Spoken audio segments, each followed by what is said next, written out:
Hey, Mama. What's happening? Hi. How are you? Thrilled that we can do this again. Right? It's fun. It's fun. I What's love going that on? we You oh love that what?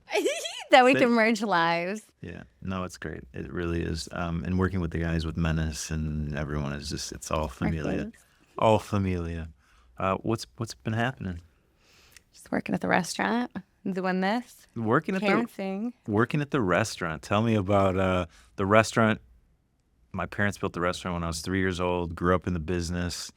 Really was. My parents made me work. They made me work Fridays, Saturdays. It was a life. But I stepped into it. My father passed away, and really continued to build the legacy and put my own spin on it. And a lot of great things and a lot of history has happened since. And then all these years later, Meg joins the restaurant. What do you think about stepping into a family business, and especially with all the rules and everything that I have? I'm OCD with the systems and protocol, the focus and discipline, and the culture of the restaurant. I love it. You do. It wasn't a hard adjustment. I didn't feel because any role that I take at any job, I'm going to take it seriously. And if there are systems and protocols in place, I see the importance of them. You know what I mean? It's not like they're just like these ridiculous little things. Like it's very serious. It's very serious work, and it's hard work. What surprised you about it? That maybe optically, That you or wouldn't talk to me. talk about that. What? Oh my gosh. So the first time I was working a party where Adrian was in the main dining room and he was in B3. He's in one of the booths. And I thought I was going to be cute. The restaurant wasn't even open yet, by the way, for main dining. So I was like, oh, I'm going to go sneak over and say hi to Adrian. And I did. And I was like, can I just sit next to you for a sec? And whatever I was going through inside, I wanted to be near you. I felt very needy in that moment. And you're like, no, no, don't sit down. You gotta go. Go back to the party. And I was so crushed that I wanted to cry because I was like, what? What do you mean?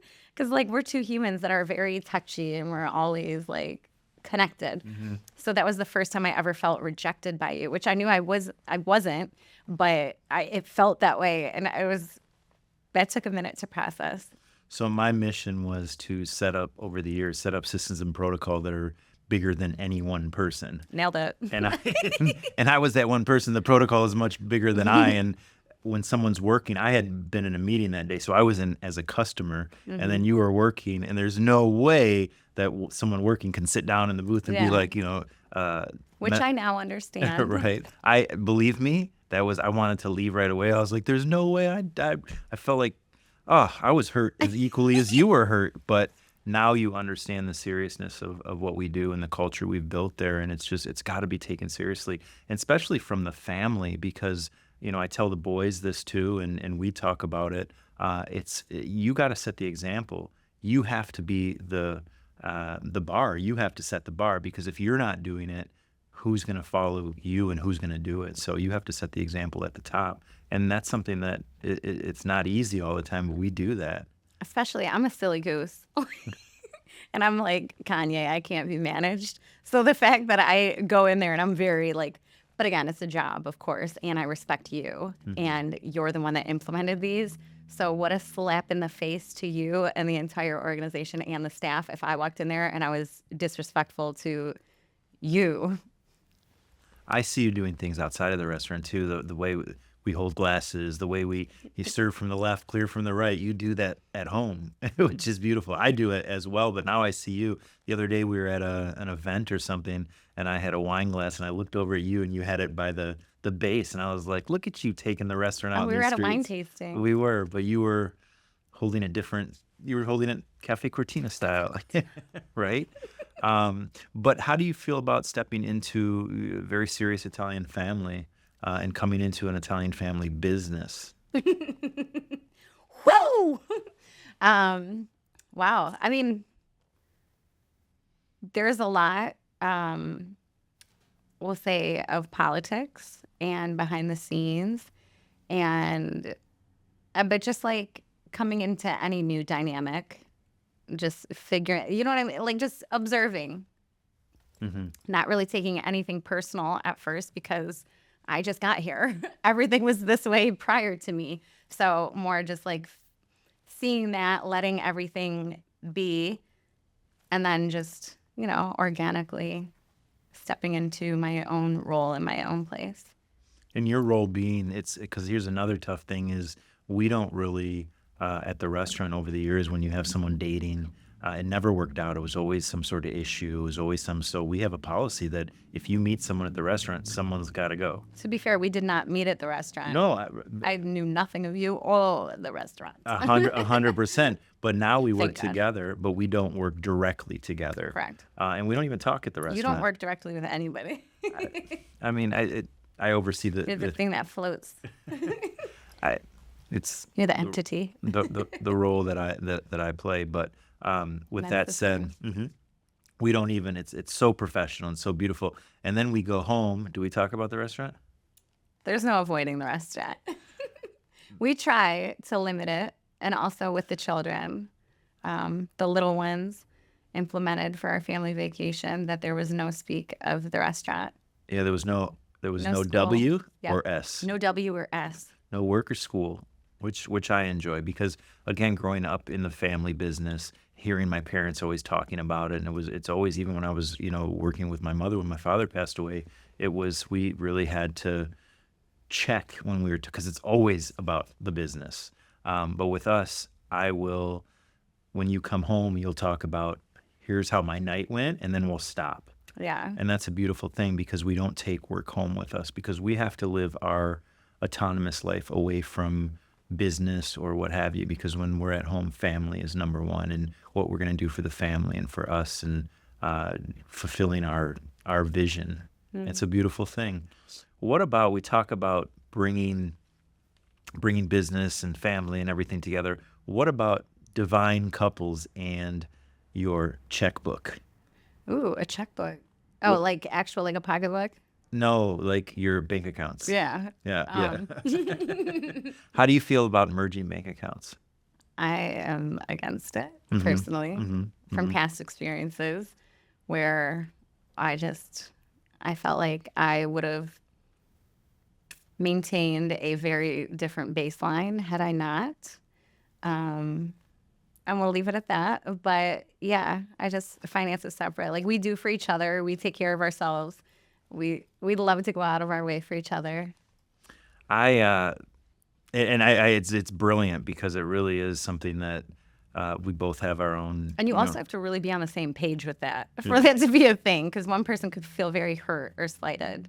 Yeah, and it doesn't leave room you did this or you did that. We do for each other, like you said. Yeah. And doing for each other is something that is so. I remember when we met, we were in Texas, and I'm gonna go back on some stories that I've experienced. I'm sure you, with dating, you've experienced. I had someone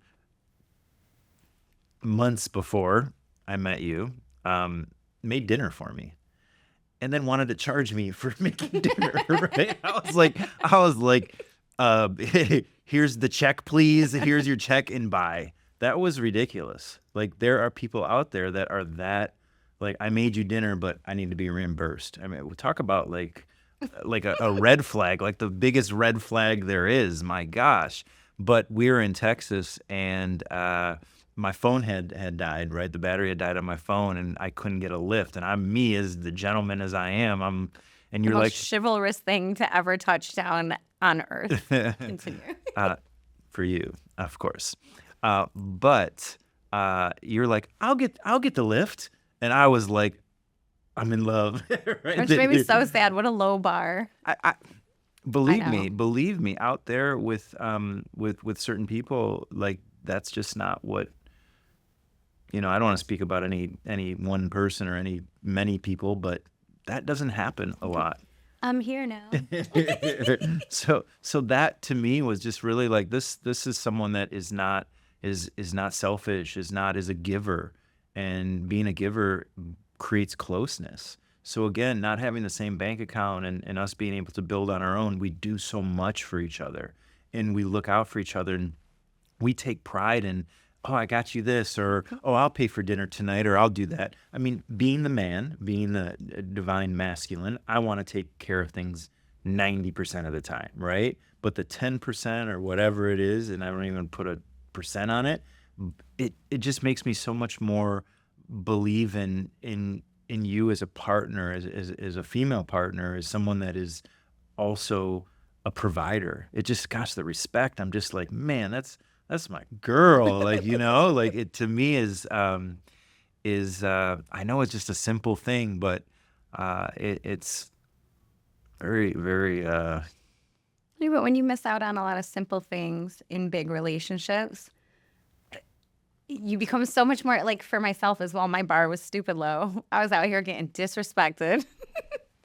So to have somebody that does all of the simple things and then also above and beyond, like it changes your life. It changes all the cells in your body. You start to develop all this neuroplasticity where all of a sudden all of your neural pathways are changing. And they're all super blissful. And I think my cells smile under a microscope. In a union, though, we do now moving forward. We have started some businesses together. Obviously a production company. We work with some artists together. So there's certain deals, which is really beautiful. Is that you might bring me in on a deal, I'll bring you in on a deal, and there's a partnership there that is a monetary partnership. What do you feel about these new businesses that we've started? Thrilled. Yes. And it's great because you're a creative as well, and you've come up in that business. And not only have you been on the in front of the camera, but also you're a force to reckon with behind the camera. Thank you. And that's really something that I cherish. I feel that both of our creative vibes are so game changing. Game changing. When you work together, my parents always said something, and I always, they used to say things over the years. Never rest on your laurels. You're only as good as your last performance. All these different. I'm just like, what? They all make sense now. But there is one thing that my mother used to say, and my father, but it came from her parents and their parents.